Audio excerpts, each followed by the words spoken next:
पाकिस्तान ने सरकारी तौर पर 22 फरवरी 1974 के दिन बांग्लादेश को एक आज़ाद मुल्क तस्लीम कर लिया था। उसके 4 माह बाद वज़ीर आज़म जुल्फ़िकार अली भुट्टो ने तकरीबन 100 अफराद के वफ़द के हमरा बांग्लादेश का दौरा किया। ये किसी पाकिस्तानी सरबराह ममलिकत का साबका मशरक़ी पाकिस्तान और आज़ाद बांग्लादेश का पहला सरकारी दौरा था।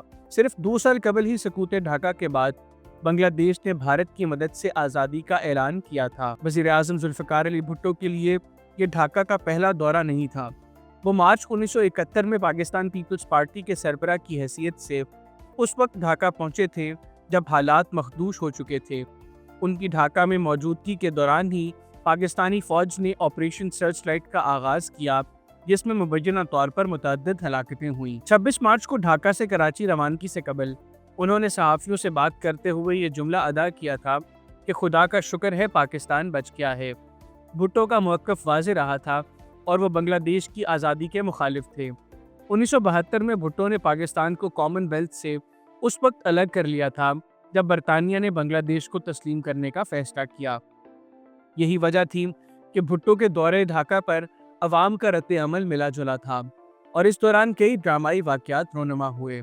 जिस तरह से शेख मुजीबुर रहमान की अवामी लीग की हुकूमत ने भुट्टो के इस्तकबाल के लिए हिफाजती इंतजामात किए, उन्हें अखबारात ने गैर मामूली करार दिया। इसके बावजूद ढाका आमद पर उनके खिलाफ मुजाहरे हुए और यादगार पर हाजिरी के दौरान टोपी ना उतारने पर भी तनकीद हुई। दूसरी जानिब इस दौरे की अहम बात यह थी कि भुट्टो ने फौजी हुक्मरान पर इल्ज़ाम धरते हुए 1971 में बांग्लादेश के आम शहरियों पर होने वाले मुबैना मुज़ालम पर दुख का इजहार भी किया। उन्होंने इसे एक तकलीफ दे वक्त करार देते हुए दोनों ममालिक के दरमियान दोस्ताना ताल्लुकात इस्तवार करने पर भी जोर दिया। लेकिन मामलात उस वक्त बिगड़ गए जब बांग्लादेश की जानिब से गैर मुनक़सिम पाकिस्तान के सरकारी वसाइल में से अपना हिस्सा मांगा गया और भुट्टो ने इनकार कर दिया। इसी वजह से मुज़ाकरात नाकाम हो गए। तो जानते हैं कि पाकिस्तान के वज़ीर आज़म के दौरे के दौरान हुआ क्या था। जुल्फ़िकार अली भुट्टो 27 जून को दिन 11:30 पर पाकिस्तान इंटरनेशनल एयरलाइंस की खुसूसी परवाज़ से ढाका पहुँचे तो उनका गर्मजोशी से इस्तकबाल किया गया। शेख मुजीबुर रहमान बांग्लादेश के वज़ीर आज़म थे जो खुद एयरपोर्ट पर मौजूद थे। जब भुट्टो त्यारे से उतरे तो 19 तोपों की सलामी दी गई और मुजीबुर रहमान ने उन्हें फूलों का हार पहनाया। 28 जून की एक खबर के मुताबिक भुट्टो के इस्तकबाल की नज़ीर नहीं मिलती। दीगर अखबारों ने भी उनके दौरे को अहमियत दी। रोज़नामा इत्तफ़ाक़ की शह सुर्खी थी, भुट्टो का ढाका में गर्मजोशी से इस्तकबाल। इत्तफ़ाक़ की खबर के मुताबिक बंगाल की ज़मीन पर भुट्टो का इस्तकबाल करने वाले पहले शख्स शेख मुजीबुर रहमान थे, जिन्होंने भुट्टो को गले लगाया। बाद में बांग्लादेश की फ़ौज के दस्ते ने भुट्टो को सलामी पेश की और सफारती आदाब के मुताबिक पाकिस्तान का झंडा लहराया गया और कौमी तराना भी बजाया गया।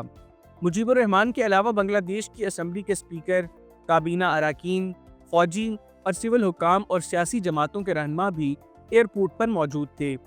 भारतीय हाई कमीशन के कायम मुकाम सरबराह जी.एन. दीक्षित भी वहाँ मौजूद थे।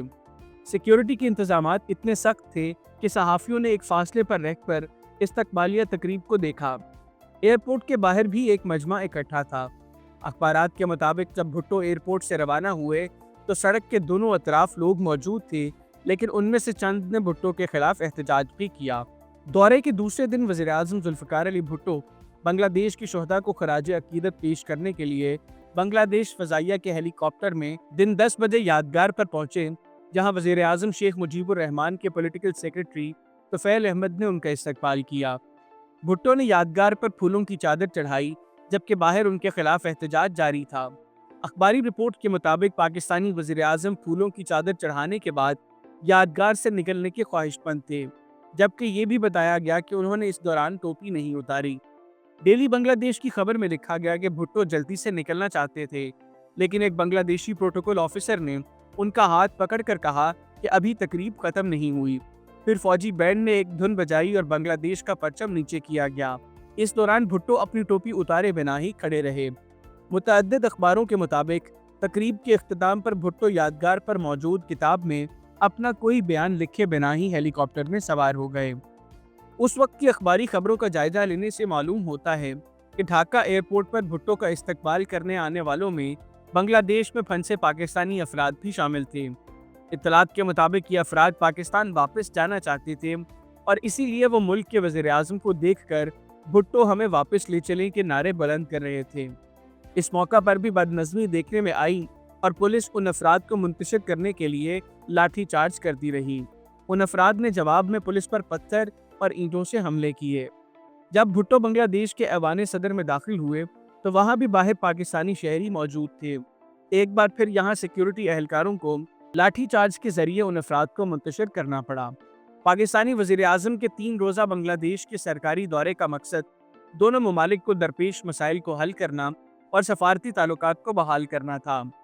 बांग्लादेश का मुतालबा था कि पाकिस्तान के असासे बांग्लादेश को भी दिए जाए और बांग्लादेश में फंसे पाकिस्तानियों को वापस अपने मुल्क भेजा जाए। जैसे ही भुट्टो बांग्लादेश पहुंचे, शेख मुजीबुर रहमान ने मामलात पर उनके साथ कई मुलाकातें की। ताहम बातचीत नाकाम रही और दोनों ही रहनुमा उन मसाइल का हल तलाश नहीं कर सके। बांग्लादेश के वज़ीर ख़ारजा ने सहाफ़ियों को बताया कि मुज़ाकरात पाकिस्तान के गैर मुनासिब रवैये के सबब नाकाम हुए। बांग्लादेश ने उन मसाइल के हल के लिए पहले ही इक़दामात लिए हुए थे, लेकिन पाकिस्तान ने कोई जवाब नहीं दिया। जब असासा जात और वसाइल की तकसीम का मामला उठाया गया तो पाकिस्तान ने एक मुश्तरका कमेटी बनाने का मशवरा दिया और बांग्लादेश ने उस मशवरे से इत्तफाक किया। ताहम बांग्लादेश ने कहा कि ये कमेटी इस बात का तयन नहीं करेगी कि असासा जात और वसाइल बांग्लादेश को मिलने चाहिए या नहीं, बल्कि ये कमेटी इस बात का तयन करेगी कि बांग्लादेश को क्या क्या असासे और वसाइल मिलेंगे। पाकिस्तान ने इस बात से इत्तफाक नहीं किया और कहा कि कमेटी इस बात पर गौर करेगी कि क्या बांग्लादेश को ये वसाइल देने भी चाहिए या नहीं। इब्तदाई मुज़ाकरात की नाकामी के बाद भुट्टो ने वादा किया कि वो मुस्तकबिल में भी ऐसे मुज़ाकरात के लिए तैयार हैं।